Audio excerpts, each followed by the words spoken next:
Bueno, primero presentarme. Mi nombre es Alejandro Lembo.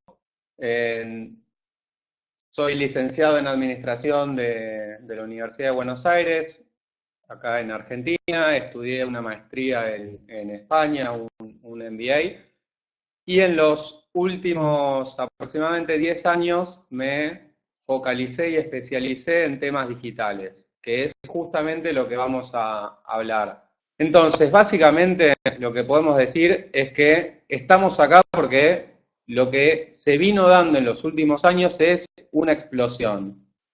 Y explosión nos referimos a un cambio de paradigmas. Y es básicamente que la tecnología está revolucionando industrias, innovando en modelos de negocios.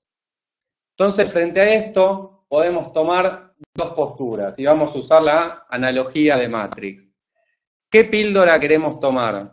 Y podemos hablar de una píldora azul, donde estamos hablando de lógicas tradicionales, de negocios tradicionales, donde el mundo es netamente físico, o podemos hablar de la píldora roja, donde ya hablamos de un mundo virtual, un mundo digital, un mundo conectado, y donde hay modelos de negocios distintos e industrias que se empiezan a solapar y barreras más difusas. Si tuvieran que decir, con la poca información que tuvimos hasta ahora, ¿por qué píldora van? ¿Qué dirían? ¿Roja o azul? Y al final de esta conversación nos vamos a hacer la misma pregunta y vamos a ver a qué llegamos. Entonces, Caro dice las dos, hay mucho cóctel de píldoras en este grupo. Entonces, recién decíamos que hay una revolución y hay una nueva manera de innovar hablando de modelos de negocios, y tenemos que hacer un paréntesis y decir qué es un modelo de negocio, que es un concepto que ha sido muy utilizado en los últimos años con distintos significados. Entonces, un poco lo que hay un autor que se llama Alexander Osterwalder, suizo, que lo que dice es que un modelo de negocio describe la lógica con la cual una organización crea, entrega y captura valor. Y lo que dice es que diseñó una metodología que entiendo que ya la han visto o la están próximos a ver en detalle, con lo cual la veremos bastante por encima, que dice que un modelo de negocios es la suma de 9 bloques. Si vemos los bloques del lado derecho, podemos ver todo lo que sería el lado de la demanda, donde prevalece la creatividad, y también podemos hacer un paralelismo con los hemisferios del cerebro, el costado o el hemisferio derecho más creativo, donde aparece los clientes, donde aparecen los canales de distribución, los medios en los cuales nos relacionamos con los clientes, cómo generamos ingresos, en el centro la propuesta de valor, y del lado izquierdo, que sería, haciendo esa misma analogía con el cerebro, sería el costado más racional, el que busca la eficiencia, donde está todo lo que serían las actividades claves que necesitamos, cuáles son los recursos que necesitamos, cuáles son nuestros proveedores y cuál es nuestra estructura de costos. Otra analogía que podemos hacer es el costado derecho. Si esto fuera una obra de teatro, el costado derecho sería el escenario, sería el frente, y el costado izquierdo sería todo el detrás de escena. Entonces, lo que vemos en los últimos años es que las compañías pasaron de competir por producto a competir por modelos de negocio. Por ejemplo, si fuéramos muchos años atrás y veíamos, por ejemplo, lo que era la industria automotriz, y veíamos cómo competía una compañía de la industria automotriz versus otra, era qué auto se podía conducir más rápido, o qué colores se podía ofrecer, qué tamaño. Y lo que vemos ahora es que la competencia se da por modelos de negocio. Seguramente todos conocen Blockbuster, que hace unos años era un retail de alquiler de películas. En algún momento llegó un nuevo jugador como Netflix. Netflix nació digital, ¿qué es lo que dicen ustedes? Pure Player por intercambio es por email. Efectivamente, comenzó no siendo digital y comenzó con un modelo de distribución a domicilio de CDs y de películas. Entonces, lo que vemos es el mismo producto, porque al fin y al cabo Blockbuster entregaba películas y Netflix entregaba películas. Nada más que lo que cambió fue el modelo de distribución. Se pasó de puntos de venta a puntos de delivery, se pasó de un alquiler por película a una suscripción. Entonces, Netflix primero hizo una innovación a nivel de modelo de negocio. Mismo producto, distinto modelo de negocio. Después sí, ya migró a un modelo digital y con ya no una entrega y un delivery físico de productos, sino un servicio de streaming. Ryanair. Todos conocen las aerolíneas low cost, seguramente Sara, que está en España, conozca muy bien porque hay muchas. En América Latina, en algunos países están desarrollándose. De hecho, hoy en Argentina se habilitó la primera compañía low cost, que es Flybondi. Hay muchas personas de Colombia, en Colombia está Viva Colombia. Entonces, históricamente, ¿cómo competían las aerolíneas? Era quién ofrecía un servicio más barato, quién ofrecía una butaca un poco más cómoda, quién ofrecía el mejor servicio de catering, y en algún momento la tecnología permitió diseñar un modelo de negocio distinto. Y se partió de una pregunta: ¿qué pasaría si queremos vender tickets aéreos a un precio muy bajo? ¿Qué debiera pasar? Y ahí es como se empieza a reconfigurar un nuevo modelo de negocio donde se pasa de un ingreso básico, como en las aerolíneas tradicionales, a múltiples ingresos. ¿Cuáles son las fuentes de ingresos que tiene una aerolínea low cost? Si quieren ir escribiendo las que se les ocurra, pero podemos, por ejemplo, decir que no es ya solo el ticket, sino que es todos los upgrades. Ahí Néstor va hablando de sobrepeso, Camilo dice equipaje. Un upgrade puede ser quién entra primero al avión. Ya durante el viaje ya no es un servicio estándar el alimento y las bebidas, sino que se pueden comprar aparte. Como estos vuelos, por su bajo costo, van llenos, el hecho de que vayan llenos permite estar en mejores posiciones para ofrecer una publicidad dentro de los aviones, con lo cual la publicidad es otro de las fuentes de ingreso. Hay un volumen muy grande de cross-selling, es decir, si una persona va a un destino, como históricamente, en general, estos aeropuertos o estas líneas aéreas en algunos casos vuelan no a los aeropuertos principales, entonces cobran un adicional por el shuttle. Adicionalmente saben el destino al cual está yendo el pasajero, con lo cual cobran un adicional o ofrecen y van a comisión para venta de hoteles, por ejemplo, o alquilar de auto o carro, o como lo digan en cada uno de sus países. Entonces lo que vemos es que la tecnología permite un nuevo modelo de negocio, en el cual los intermediarios desaparecen porque estas aerolíneas generalmente venden de manera directa y no venden con agencias de viaje tradicionales. Entonces, si vemos también un caso típico de la industria del alojamiento, que es Airbnb, que la típica situación o el típico comentario de que una de las principales compañías de alojamiento hoy no tiene ningún alojamiento, y lo mismo si lo llevamos a la industria de los taxis con Uber.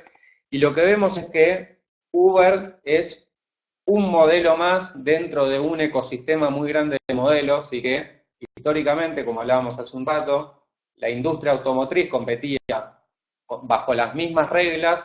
Hoy hay un ecosistema donde hay distintas reglas para competir, es decir, estamos, por ejemplo, con un modelo de propiedad de auto, ahí sí participan las empresas tradicionales de automotrices, Chrysler, General Motors, Ford, Renault, Peugeot, etcétera, pero hay otros modelos posibles, es decir, ¿qué pasa si, que en general los distintos modelos de negocio surgen por una pregunta que puede ser ¿qué pasa si?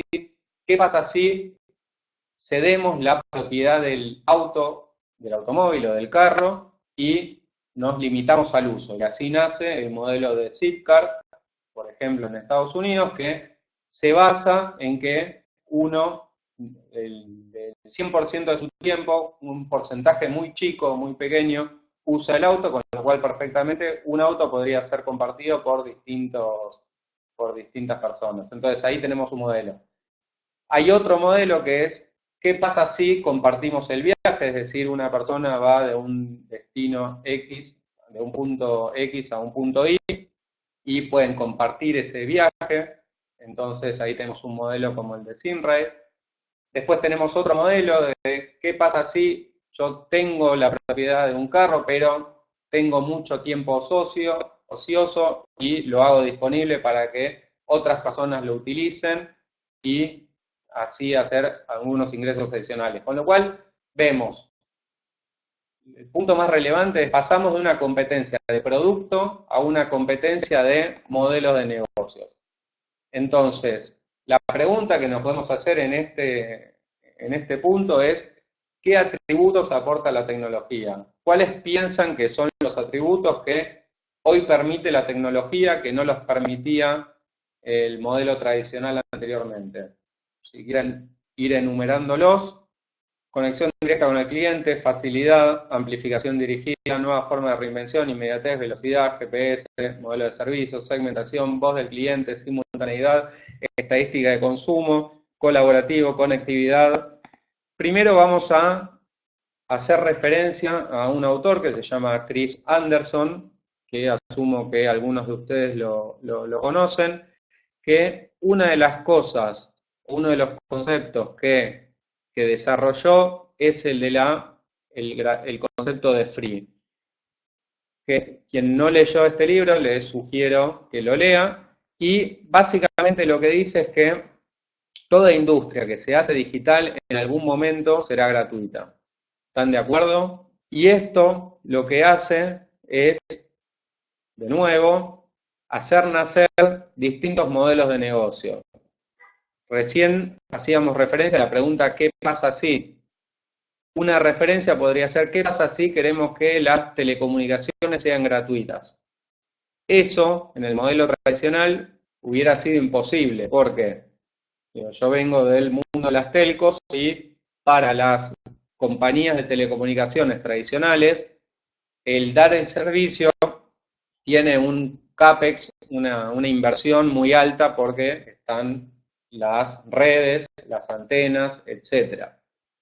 Y en este modelo, o en este momento, llega, hace unos años, una compañía como Skype que dice, yo voy a ofrecer comunicaciones gratuitas. ¿Cuál es el modelo de Skype? ¿Cómo gana plata Skype? Si quieren ir diciendo publicidad, perfiles de consumo, dice Néstor. ¿Qué más? La llamada en sí. Básicamente Skype tiene una base de clientes gigante en la cual un 90% no paga por el servicio y un 10% sí paga por el servicio, que es básicamente el servicio de Skype Out, que es llamar de un Skype a una línea celular o a una línea fija. Como otro atributo que aporta la tecnología es la economía long tail. También del mismo autor, que se llama Chris Anderson, que también les recomiendo este libro, y se basa en una lógica. Hay una estadística de esa proporción de clientes, como mencionaste ahora, 90-10. Sí, sí, efectivamente, como históricamente el ratio de clientes que pagan versus los que no pagan es 90-10. 10% pagan y 90% no utilizan exclusivamente el servicio gratuito. Después, como segundo concepto, también del mismo autor, está la economía long tail. Si alguno de ustedes les preguntaran cuáles son las dos bandas de música más populares que existieron en los 70, por ejemplo, ¿cuáles dirían?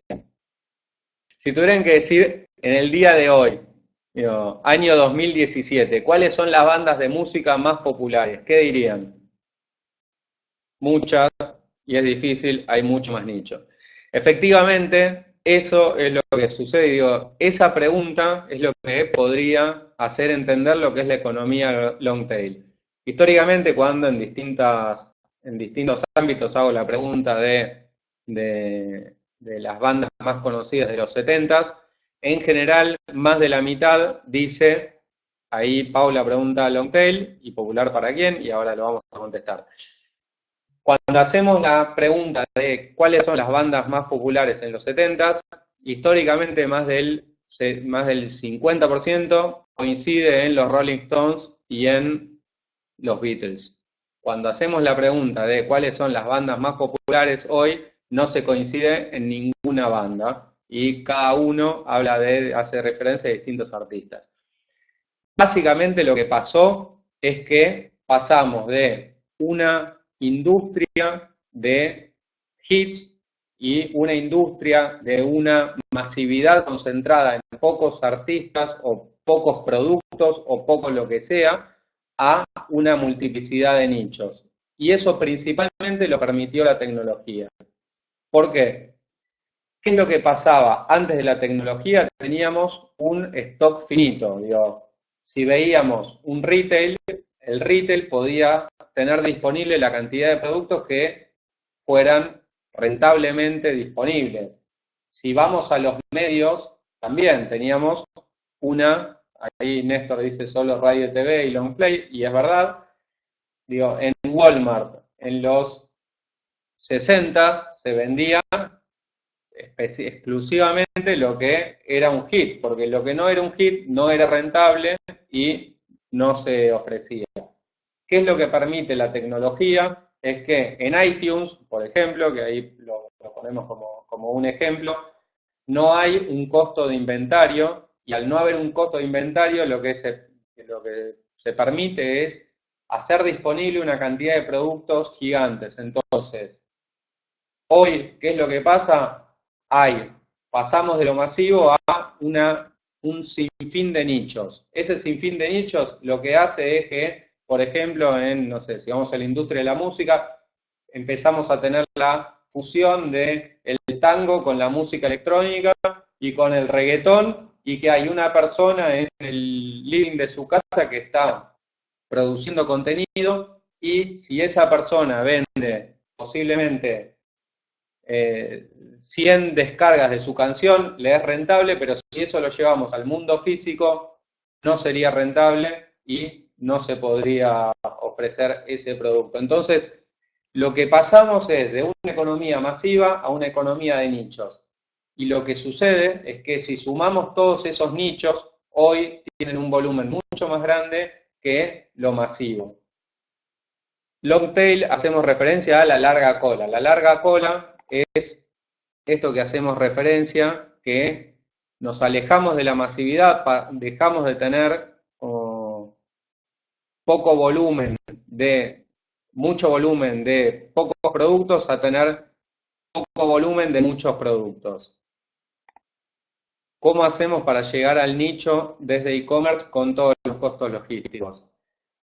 Básicamente, cuando hablamos de la economía long tail, estamos hablando principalmente de la economía digital. Digo, lo que facilita principalmente el long tail es lo digital, y lo digital obviamente no tiene costos logísticos. Así que esa sería como la aclaración. Entonces, ¿qué modelos permite tener en esta economía long tail? Hay un sitio que se llama Lulu, que es básicamente una de las características de la economía long tail es que se democratizan los medios de producción. Es decir, antes para producir un contenido era un monopolio de unas pocas compañías. Hoy cualquier persona que estamos en esta clase en este momento, digo, tiene una idea y podría generar un ebook y podría ser disponible su ebook en cualquier plataforma. Lulu es un ejemplo, de hecho hoy Amazon es otro ejemplo, y a lo sumo lo que puede pasar es que se venda un poco más, un poco menos, pero hoy se puede alcanzar la publicación. En el modelo tradicional, por ejemplo, de los libros, solo se podían imprimir aquellos libros que tuvieran un mínimo de tirada que no es posible para todos los autores de conseguir. Entonces, eso una vez más multiplica los nichos.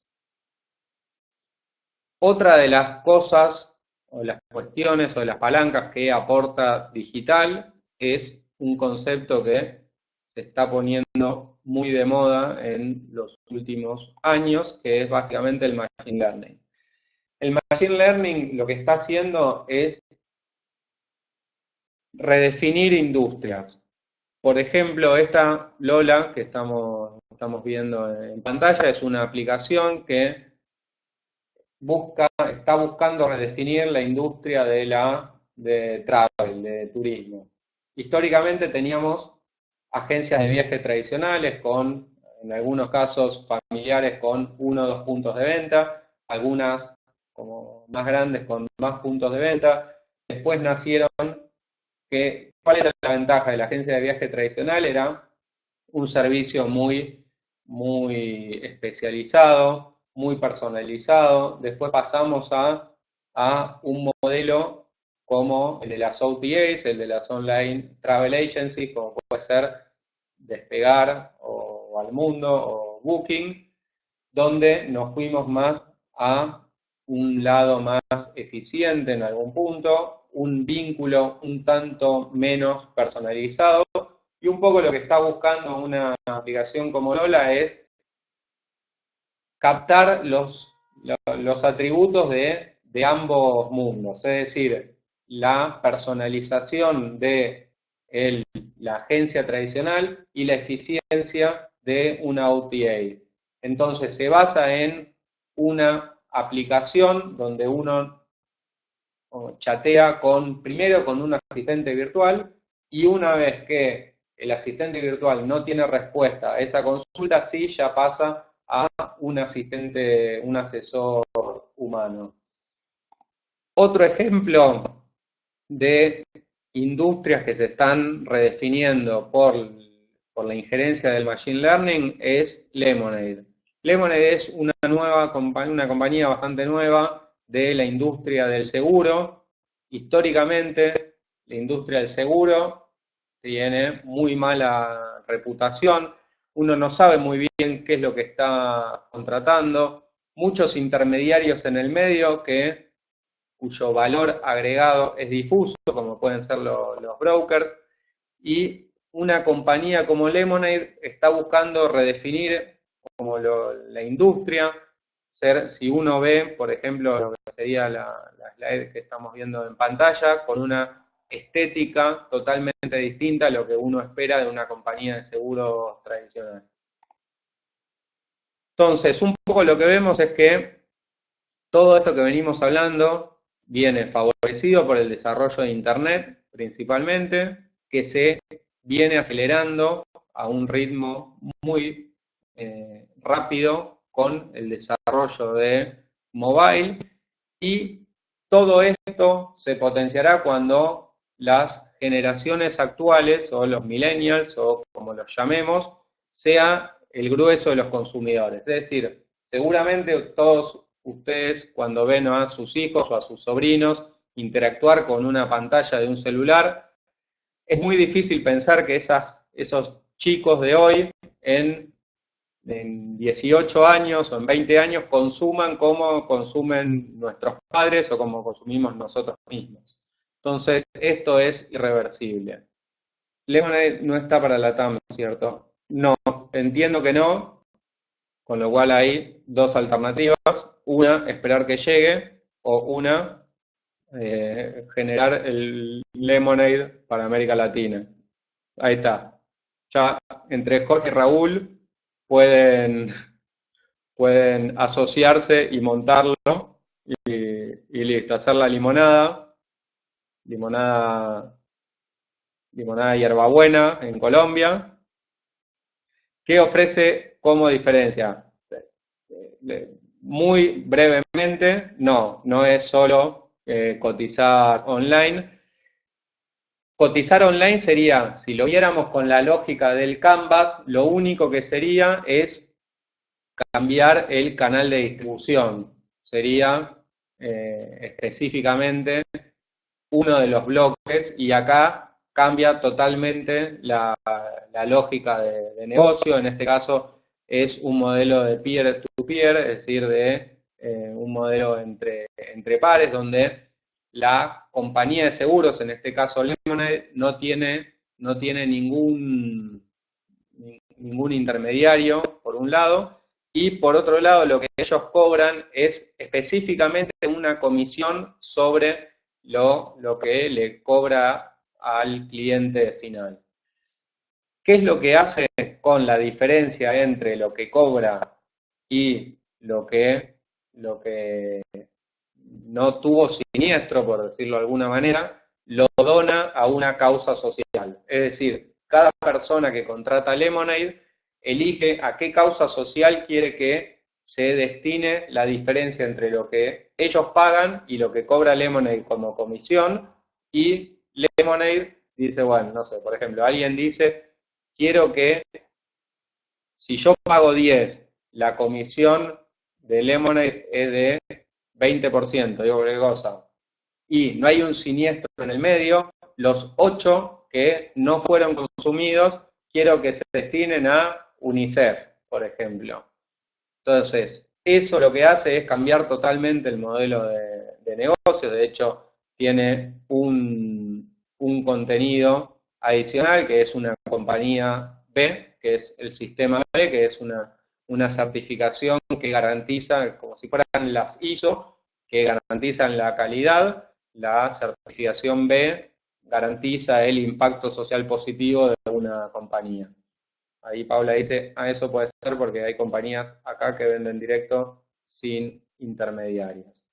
Entonces, sí, básicamente lo que se ve es que aquellos intermediarios que en una cadena de valor no generan valor, van a tender a desaparecer. Entonces, cuando uno participa en una cadena de valor, lo que tiene que velar es efectivamente cuál es el valor que se está generando. El otro día hablaba con un amigo que es emprendedor y hablábamos de la industria del automóvil también, y decíamos, ¿cuál es el valor agregado que generan las concesionarias? Digo, para algunos estará muy claro, para algunos será difuso, y si para muchos es difuso, seguramente estén en problemas. Entonces, ¿qué pasa cuando lo llevamos específicamente a la compra, al retail? Lo que vemos es que cada vez la gente compra menos así, entendiéndolo como góndola tradicional, con un carrito y muchos productos en esas góndolas, y que el modelo retail tradicional está complicado. Y cada vez hay más evidencia de que hay más puntos de venta tradicionales que están cerrando. Y un poco lo que vamos a explorar en los próximos minutos es cuál es la situación en mercados más avanzados, como puede ser Estados Unidos, en temas de retail, para entender cómo se baja todo esto a América Latina o Europa. Ahí dicen, Jorge, First Moment of Truth. Sí, como el concepto que utiliza Google del momento cero de la verdad, que es básicamente la investigación en digital. Entonces, sabemos que el modelo tradicional se empieza a agotar, Entonces, ¿dónde está comprando cada vez más la gente? ¿Qué dirían? Si tuvieran que decir, ¿dónde asumen que se está trasladando la gente que históricamente compraba en el modelo tradicional? ¿Hoy dónde compran? Mobile, dice Jorge. Paula dice online. Rosana dice online. Luis online, mobile. Efectivamente, primero empieza en esto que es una computadora, que es básicamente, primero hablamos de Internet. Entonces, Nicolás dice digital, y sí, efectivamente, lo que vemos es que en el retail, si vemos específicamente Estados Unidos, cuando vemos la participación de digital, vemos que va creciendo. Cuando uno ve esta gráfica, pareciera ser que todavía digital es muy chico, pero estoy seguro que en el transcurso de esta conversación nos iremos convenciendo de que, primero, no es tan chico, y segundo, que la dinámica y la aceleración que tiene este crecimiento es vertiginosa. ¿Y por qué digo vertiginosa? Cuando vemos por ejemplo, qué tasa de crecimiento tiene el retail en Estados Unidos, esto es del primer semestre de 2016, vemos que todo retail crece un 2%, el e-commerce crece un 16%. ¿Qué quiere decir esto? El retail tradicional decrece y el e-commerce es quien apalanca el crecimiento del retail. Entonces, ¿qué es lo que vemos? Es que estamos en el medio de un profundo cambio estructural de retail físico a digital y que está pasando más rápido de lo que me podía imaginar. Esto es una persona, Jeff Jordan, de una consultora. Y recién cuando les preguntaba, ustedes hablaban, algunos decían digital, otros decían internet, otros decían mobile. ¿Y qué es lo que podemos ver? Es que todavía las compras por PC, por desktop, vienen creciendo año tras año y Q tras Q, pero que el crecimiento vertiginoso se da en mobile. Digo, hoy, el crecimiento, si tuviéramos que resumir cómo se desarrolla el crecimiento del retail es, primero, viene apalancado por digital, y dentro de digital viene apalancado por mobile. Entonces, ¿qué es lo que vemos a nivel de crecimiento? Es que, por un lado, tenemos una mayor cantidad de compradores online. Esta es si tuviéramos que explicar cuáles son las palancas que impulsan este crecimiento, primero es que tenemos una mayor cantidad de compradores online que crece de a 20 millones año tras año en Estados Unidos, que es básicamente más o menos un 10%, que esa mayor cantidad de compradores además consumen cada vez más en digital y que además compran cada vez más seguido, lo cual es un círculo virtuoso muy importante de tenemos más gente que gasta más plata o más dinero y que además está aumentando su frecuencia de compra en digital. Entonces, una pregunta que nos vamos a hacer es si este aumento del online se limita a alguna industria, ¿qué les parece? ¿Hay alguna industria en particular que sea especialmente sensible a digital? Jorge dice que no, con mayúscula y signo de exclamación. No a varias, dice Rosana. Y la respuesta, Diego también dice que no, y la respuesta es no, al igual que Jorge con mayúscula, porque el crecimiento de digital se ve en todas las industrias. Lo único que varía es la tasa de crecimiento de esas industrias. En este estudio de la US Census Bureau, que de hecho lo levantó un medio que es Business Insider, cuando listan cuáles son las distintas industrias qué fueron y cuál es su mix de digital, es decir, del 100% cuánto se comercializa o se vende por digital. La principal categoría habla de media, sporting y hobby. Uno de los ejemplos era ahí preguntan de medicamentos, está dentro de lo que es Health and Care, que entonces ahí JJ pregunta en relación a Health and Care, con lo cual ahí podemos, es esta, la curva de Health and Care, después les puedo pasar el detalle. Ahí hay como muchas buenas experiencias en lo que es la industria de fashion. Ahí les recomiendo el libro de Delivering Happiness del fundador de Zappos, no sé si alguno lo leyó, que básicamente cuenta cómo fue todo el desarrollo de Zappos, que para quien no lo conozca es un e-commerce que fue comprado por Amazon hace unos años, y él empezó diciendo, de nuevo, una pregunta disparadora: ¿qué pasa si queremos vender zapatos en digital? Todos le dijeron, no, estás loco, y una de las formas que identificó fue haciendo entrega de múltiples pares de zapatos y que después el cliente podía decidir con cuál se quedaba y con cuál no, y devolver los que no se quedaba. Otra de los hitos de Zappos, y digo, el principal diferencial de Zappos es el servicio de atención al cliente.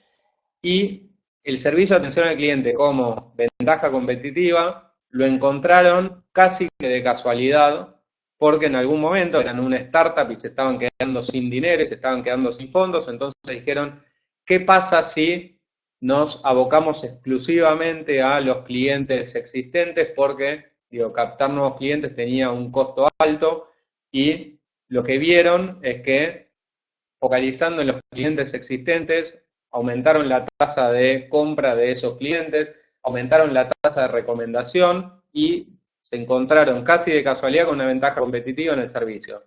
Efectivamente, ahí Jorge está haciendo referencia al nuevo servicio de Amazon de Prime Wardrobe, que es básicamente el Zappos, sí, así, con Z y doble P.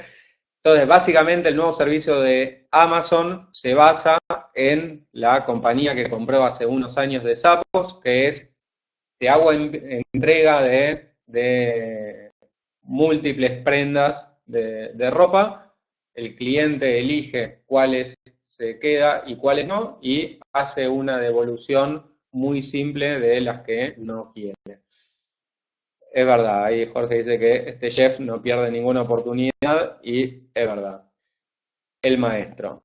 Entonces, cuando vemos algunas industrias en las cuales el mix de digital ya es el 50%, acá hablamos de, por ejemplo, en la industria de los deportes, y leí hace poco un artículo que la cadena tradicional de Estados Unidos de deporte, la casa de deportes era Sport Authority, que tenía cientos de puntos de venta y en los últimos meses cerró.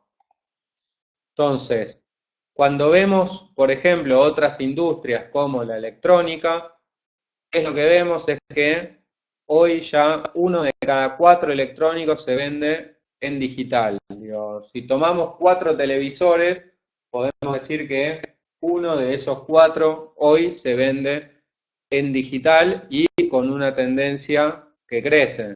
Entonces, sabemos, ahí Paula hace referencia a una juguetería que es Toys US, que cerró sus tiendas y que vende solo online.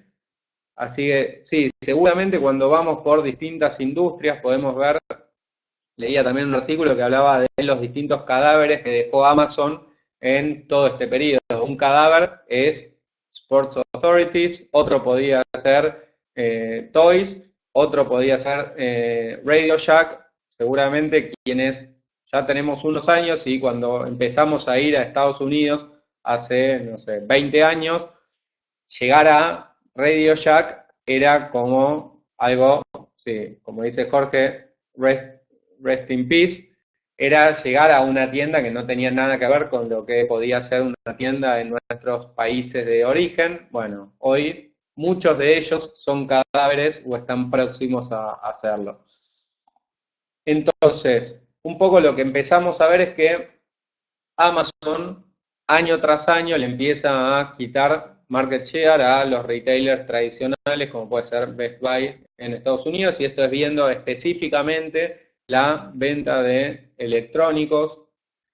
Entonces, si tuviéramos que decir en qué se traduce todo esto en el mercado competitivo del retail, podemos ver primero que Amazon efectivamente es el gran ganador hasta ahora de este crecimiento del e-commerce y podemos ver que los retailers tradicionales están haciendo muchos esfuerzos por converger en digital, pero que todavía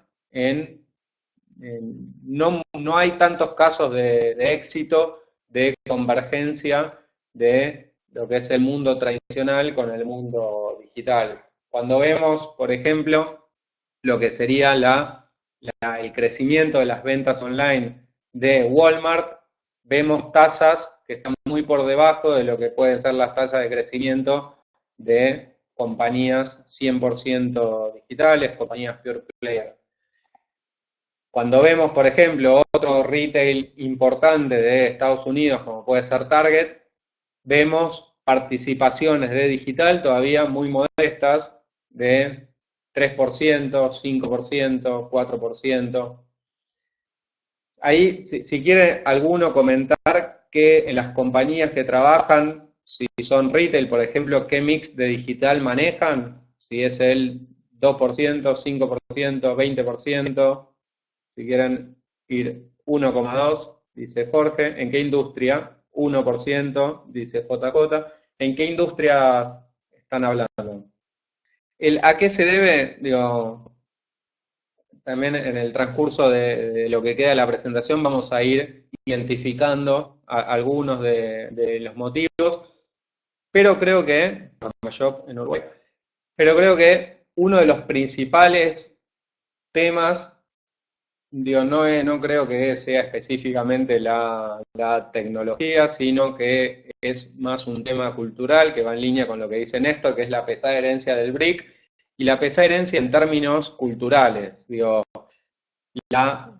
quienes vienen o hemos venido de compañías que vienen del mundo tradicional, hay en algún momento un choque en algún punto o un conflicto de intereses entre quienes gestionan los modelos tradicionales con los modelos, con los nuevos canales de distribución, y requiere una visión principalmente de los mandos de liderazgo, de entender cuál es el rol que tiene que tener cada uno de los canales. Pero bueno, básicamente lo iremos viendo en el transcurso de la presentación. Y si, no sé, si todavía tienen dudas de la relevancia de todo esto, ¿qué dicen? ¿Queda alguna duda o todavía no quedan dudas de la importancia de todo lo que venimos hablando y del desarrollo de digital? Ninguna, dice Camilo. Ninguna, dice Luis. No, dice Josefina. Pero Sara tampoco tiene dudas, pero si a alguno le quedara alguna duda, yo creo que esta imagen puede evacuar y eliminar cualquier espacio para la duda. Jorge dice, no, pero me encantaría que mis jefes estén acá ahora. Bueno, la podemos repetir con tus jefes si querés esta conversación. Que lo que estamos viendo es cuál es el valor de mercado de una compañía como Amazon versus los retails tradicionales, los principales retails tradicionales de Estados Unidos. Y ahí estamos hablando de Walmart, estamos hablando de Target, estamos hablando de Best Buy, que si esto lo lleváramos a cada uno de nuestros países, podríamos estar hablando de Garbarino o Frávega en Argentina, podríamos estar hablando de El Éxito o en Colombia, o podríamos estar hablando de Ripley en Chile. Entonces, cuando vemos la diferencia de valor entre estas compañías, lo que podemos ver es que no está encerrada, así que Sara, no te preocupes, que está suelta. Sí, está asombrada con el tamaño de Amazon. Creo que no tanto porque ella tiene 3 años y ya es millennial y para ella es natural que Amazon sea mucho más grande que la suma de todos los retailers tradicionales. Entonces, vemos que Amazon tiene un tamaño, un valor de capitalización más alto que Walmart, Target, Best Buy, Macy's, JCPenney y Sears. Pero si esto lo vemos en perspectiva y vemos cómo era 10 años atrás este valor de mercado de cada una de estas compañías, lo que vemos es que todas las compañías cayeron menos Amazon. Entonces vemos tasas de caída del 96% para Sears, JCPenney del 86%, Best Buy del 54%, 20 y pico por ciento para Target, 1% para Walmart y una tasa de crecimiento abismal para Amazon. Ya identificamos la relevancia y la importancia de empezar a pensar en digital. Ahí Néstor dice que Walmart la está peleando y es verdad, digo, si repasamos de todos los distintos players cómo fue su situación, fue el único que mantuvo valor de mercado. En algún punto lo que podemos decir es que la reconversión a digital es por la supervivencia, digo, ya no es para hacer crecer el mercado, sino que es para poder seguir existiendo dentro de este nuevo mundo que comenzó hace unos años. Entonces, ya sabemos que es importante pensar también en digital. ¿Qué es lo que podemos ver adicionalmente?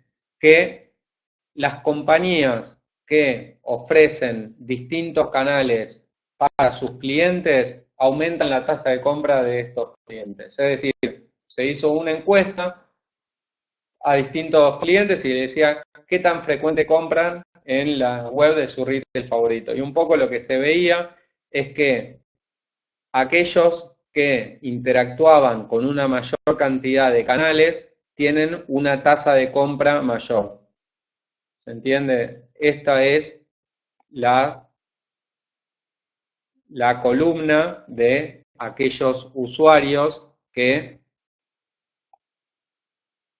interactúan con distintos canales. Entonces, acá lo que empezamos a hacer, o lo que empezamos a ver, es esta necesidad de omnicanalidad, que es un poco, retomamos la pregunta que se había hecho anteriormente de qué tienen que hacer las compañías para esta reconversión. Una de las cosas que tiene que hacer es efectivamente poder dar distintas opciones y distintos canales para ser gestionados. Entonces, ¿qué otras tendencias adicionales podemos ver de mercados como el latinoamericano y que van en línea con esta convergencia del mundo físico con el mundo digital? Una de ellas son los beacons, que básicamente forman parte de todo lo que podemos llamar de marketing de proximidad. Es decir, partíamos de un mundo en el cual el trade marketing era el poner un folleto sobre el escritorio comentando la oferta de turno. Después poníamos el ploteo de una pared con la promoción de no sé qué y después teníamos todo lo que era la campaña de digital, que era la presencia en Google, en Facebook, en programática, etcétera. ¿Hacia dónde va esta tendencia en marketing de proximidad? Es efectivamente eso. ¿Cómo podemos apalancar digital en el punto de venta? Y uno de los ejemplos es con campañas utilizando esta tecnología de beacons. Ahí Google tiene una plataforma que se llama Eddystone, por si después la quieren explorar, para hacer este tipo de campañas. ¿Cuáles son los ejemplos que existen? Por ejemplo, Target en sus puntos de venta utiliza esta tecnología para redimir, para que los clientes puedan descargar cupones en el punto de venta. Y, ¿cómo se llama? El beacon de Google se llama Eddystone. Si no recuerdo mal, se escribe. Hay en YouTube, hay charlas del Product Manager de esta plataforma donde él la describe en profundidad, así que también le sugiero que la vean a aquellos que quieran profundizar un poco sobre esta tecnología. Y un poco lo que empezamos a ver es que los distintos retailers empiezan a buscar alternativas de cómo apalancar el canal presencial utilizando tecnología digital. Entonces vemos que CVS, que sería como el equivalente a una de las compañías que comentaban ustedes en las cuales trabajaban, así que pueden también repasar ese caso para ver qué hay para aprender y replicar de ese caso. ¿Qué otras estrategias podemos identificar como omnichannel? Sería el click and collect, es decir, la capacidad de poder comprar en digital y retirar en el mundo físico. Y ahí lo que podemos ver es que en los distintos retails va teniendo distinta tasa de participación, pero que esa tasa de participación es creciente. No sé, vemos alguno como Sam's Club que ya tiene de todo lo que vende en digital, el 30% se retira en tienda, en Kmart es el 23%, en Walmart es el 8%, ahí Jorge dice que en México lo hace Liverpool, tienda departamental, y produce más del 20% de sus ventas de e-commerce de ese modelo, con lo cual sí, estaría top 3. Ahí hablaban de, justo el ejemplo que daban de Toys, también tiene un 15%.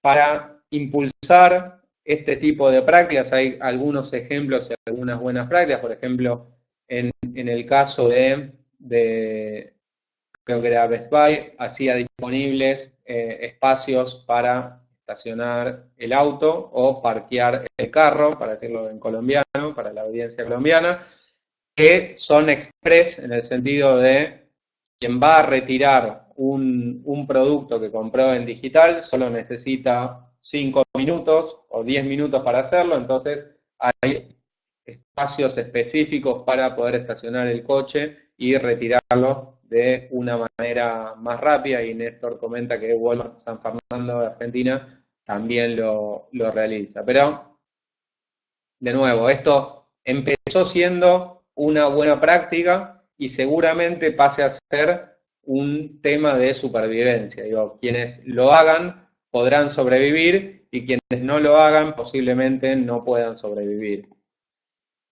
Entonces, lo que vemos es que el límite de digital y el mundo físico se va a empezar a ser cada vez más difuso, y seguramente escucharon hablar del concepto de Customer Journey, y habrá distintos viajes del cliente donde cada uno de los canales tendrán un rol distinto. En algunos casos, algún medio puede servir para hacer el research por parte del cliente, en algunos casos algún medio puede ser para cerrar una transacción, pero la certeza es que cada vez se va haciendo más difuso este límite, y que cada vez, por ejemplo, es más frecuente que, no sé, seguramente todos les pasa el ir a una tienda física y estar en la misma tienda física como usuario, investigando en digital desde el móvil sobre si tal o cual producto es bueno o es malo y estar viendo reviews para entender si compran el televisor A o el televisor B. Entonces, digo, ese límite se va haciendo cada vez más difuso. Digo, esto ratifica en algún punto lo que venimos viendo en las últimas semanas de la compra de Whole Foods por parte de Amazon. Ahí Josefina habla que en su tienda el 47% es PIC, que esto requiere como varios temas. Digo, hay por un lado temas de procesos, por un lado temas de tecnología, digo, no sé, contando mi experiencia de hace muchos años en Movistar cuando empezamos a ver la posibilidad de implementar lo llamamos el In-Store Pickup, digo, había una alternativa que era la alternativa que utilizaba tecnología y que efectivamente el sistema viera, digo, el sistema de la web de stock vea el inventario de cada una de las cientos de tiendas que tenía Movistar en ese momento, que digo, tenía como una complejidad técnica alta, o se podía buscar resolverlo vía proceso, que sea que de una manera menos eficiente, pero más rápida, que era que el envío, en vez de hacerse al domicilio del cliente, se hiciera a la tienda y no se utilizara el stock de la tienda. Entonces, nada, ahí es ver el trade-off entre desarrollo y tecnología versus proceso. Pero un poco, seguramente más de una vez habrán visto esta típica frase del hotel, la compañía de hoteles más grande del mundo no tiene Airbnb, y la de taxis no tiene autos, que es Uber, y la de retail no tiene puntos de venta, que es Amazon, y un poco lo que se empieza a ver es que esa dinámica, o también el caso de la compañía de medios, que Facebook no imprime nada, pero un poco lo que se empieza a ver es que se empieza a revertir esa tendencia y se empiezan a mezclar lo que es el mundo digital con el mundo tradicional, y lo que hay que ver es cómo se complementan ambos mundos.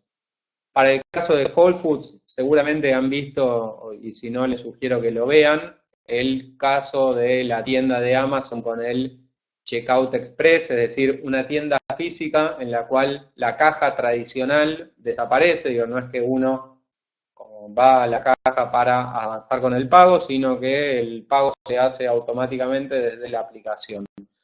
Si no lo vieron, les sugiero que vean en YouTube cómo es el proceso de pago en la tienda física de Amazon, y seguramente sería razonable que suceda en algún futuro en las tiendas de Whole Foods. Lo que vemos es que ese cambio al retail online es global. Si hasta ahora vinimos focalizando en Estados Unidos, quien quizá hoy es quien está más desarrollado en lo que es el e-commerce y el avance de digital, pero si esto lo llevamos a China, también vemos un crecimiento exponencial. Si lo llevamos a India, también vemos un crecimiento exponencial. Si tuviéramos que decir qué pasa en América Latina, ¿qué dirían? Digo, también se da ese crecimiento, es algo que acá no llega o no va a llegar o va a llegar muy tarde. ¿Qué dirían? Sí se da, dice Diego, sí es exponencial, se está dando mucho más tarde, está llegando Pedido Ya, es un ejemplo claro, Pedido Ya, que nació en Uruguay, digo, de Uruguay al mundo, Mercado Libre es un ejemplo, a menor escala, pero vamos, está llegando. En Argentina muchas empresas en el e-commerce una solución para reducir costos, sí, no es tan grande el crecimiento. Entonces, lo que vemos es que, digo, todo esto que hemos venido viendo en mercados como Estados Unidos, digo, acá llega. Como la duda es cuándo y cuánto, pero ese ciclo de traslado de prácticas de mercados más avanzados a mercados menos desarrollados esa tasa es cada vez más rápida. Entonces, lo que vemos es que efectivamente hay un e-commerce creciente en América Latina. Ahí Adrián habla del caso de Garbarino en Argentina, que se ha diversificado en los productos, antes solo vendía electro.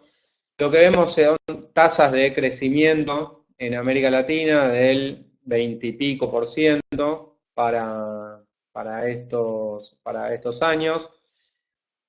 Recién veía también otro estudio que básicamente decía que en el caso de Estados Unidos el mix del e-commerce es del 8% más o menos, del 8,5%, y que en el caso de América Latina varía entre el 0,5 y el 2,5 según el país, pero un poco lo que vemos es que, digo, viene creciendo y es exponencial y cada vez se acelerará más. Cuando vemos, digo, este volumen de facturación que maneja el e-commerce en América Latina, cómo se distribuye por país, todavía tenemos una participación muy grande de Brasil, digo, de todo lo de, si tomamos $100 que se comercializan en la web en América Latina, 42 suceden en Brasil, con lo cual tiene un peso muy importante en lo que es la región. Ahí Paula hace referencia a la logística, es uno de los temas a resolver, y sí, coincido. De hecho, hay como estudios que cuando analizan cuáles son los principales frenos al desarrollo en América Latina para el e-commerce, uno de los principales es el tema de la logística. Ahí hace referencia a que no sabes cómo es en otros países de Latinoamérica, y esa misma realidad se da en muchos países de América Latina, y efectivamente en la mayoría de ellos es uno de los grandes frenos al e-commerce. Pero ahí de nuevo, digo, eso se puede resolver desde distintos lugares. Digo, se puede, ahí Nicolás habla de que Chile, Mercado Libre, dio envío gratis a todo el país. Sí, efectivamente, y creo que con 2 días, ¿no? Me parece, Nicolás, que comunicó hace poco Mercado Libre que comenzaba a entregar, ¿sí? Entonces, acá, digo, la duda, digo, esto se va a resolver, la duda de nuevo es cuándo y cómo, digo, seguramente también, como ahí Paula dice que no es solo por costos aquí que funcione bien, digo, y a eso me refería con el cómo, seguramente todos habrán visto, y si no, véanlo, el típico video de Amazon y los drones haciendo delivery de producto, que hoy puede sonar a ciencia ficción, pero como seguramente en algún momento suceda, la duda es cuándo y cómo, de nuevo. Después hay otros modelos, digo, no sé, el típico, no sé, por ejemplo, hablábamos de no sé, Uber para el caso de los taxis. Hoy hay muchas alternativas, mismo Uber en algunos países y en algunos no. Por ejemplo, en Colombia, ahí me pueden recordar cuál es, Mensajeros Urbanos, creo que es una de las compañías que están utilizando una red de distribución de entrega de motoqueros o gente que maneja motos para hacer delivery más rápido de producto. Ahí Sofía, Catalina y Paula hacen referencia a Rappi, que efectivamente maneja un modelo similar. Entonces, digo, tema logístico, sí hoy es un freno y sí se va a resolver. Digo, la duda, de nuevo, es cuándo y si será con el modelo tradicional, con el operador logístico tradicional, como puede ser OCA en Argentina, o Servientrega en Colombia, o si es con mensajeros urbanos con motos, o si es con drones, pero digo, es algo que en el seguramente corto plazo deje de ser un freno y haga crecer aún más rápido el e-commerce. Después, en segundo lugar, tenemos a México con el 12% del volumen transaccionado en digital dentro de América Latina. Y tenemos en tercera posición como Argentina con el 9% y proyecciones de llegar al 15% en 2019. Entonces, y ya cerrando, empezamos como enumerando las distintas innovaciones en modelo de negocio que permitía la tecnología, y empezamos hablando de la píldora de la Matrix y si queríamos tomar la píldora azul o la píldora roja. Entonces, creo que coincidirán conmigo que tomando la azul o la roja o las dos, lo que no podemos dejar de tener en cuenta es el avance y las posibilidades y las amenazas, si no las gestionamos de manera correcta, que permite digital. Entonces, nada, la conclusión sería la relevancia de digital, la relevancia de la omnicanalidad, la relevancia de pensar cuál es el aporte que hace cada uno de los componentes de nuestro modelo de negocio. Así que, nada, un poco eso es lo que les quería compartir. Apúntame en ese mail, ahí está mi mail y mi Twitter, que estoy usando un poco menos que antes, pero nada, bueno, si no hay ninguna pregunta, les agradezco mucho, estuvieron participando mucho, así que un placer y nada, seguimos en contacto. Muchas gracias.